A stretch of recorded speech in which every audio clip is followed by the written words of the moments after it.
அண்மை செய்தி சென்னை பனையூரில் உள்ள தாவேக தலைமை அலுவலகத்தில் இன்று மாலை எம்எல்ஏக்கள் கூட்டம் நடைபெறுவதாக தெரிவிக்கப்பட்டுள்ளதை அண்மை செய்தியாக பார்த்து வருகிறோம்.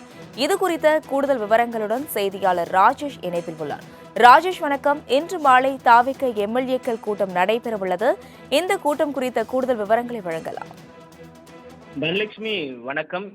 2026க்கான இந்த பட்ஜெட் தாக்கல் என்பது நாளை தினத்தில் நடைபெற இருக்கிறது. குறிப்பாக இந்த பட்ஜெட் தாக்கலின் போது என்ன மாதிரியான நடவடிக்கைகள் ஈடுபட வேண்டும் என்பதெல்லாம் குறித்து இன்றைய தினம் மாலை 4:30 மணி அளவில் சென்னை பனையூரில் இருக்கக்கூடிய தமிழக வெற்றி கழகத்தினுடைய தலைமை அலுவலகத்தில் சட்டமன்ற உறுப்பினர்களுடைய ஆலோசனை கூட்டத்திற்கு அக்கட்சியினுடைய கொறடா சபரிநாதன் அவர்கள் அழைப்பு விடுத்திருக்கிறார்.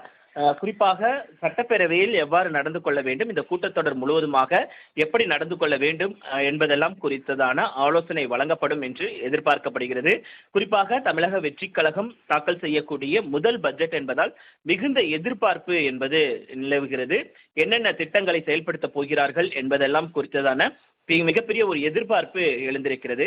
அதே நேரத்தில் தமிழகத்தில் பல்வேறு பிரச்சனைகள் என்பது இருக்கிறது. குறிப்பாக காவிரி விவகாரமாக இருக்கட்டும், நீட் தொடர்பான விவகாரமாக இருக்கட்டும், இப்படி உள்ளிட்ட பல்வேறு விவகாரங்கள் தொடர்பாக எதிர்க்கட்சிகள் கேள்விகளை எழுப்புவதற்கு திட்டமிட்டிருக்கிறார்கள். அதற்கு எவ்வாறு பதிலடி கொடுப்பது, அவையில் எவ்வாறு நடந்து கொள்வது என்பதெல்லாம் குறித்ததான இந்த ஆலோசனையில் விவாதிக்கப்படும் என்று எதிர்பார்க்கப்படுகிறது. விவரங்களுக்கு நன்றி ராஜேஷ்.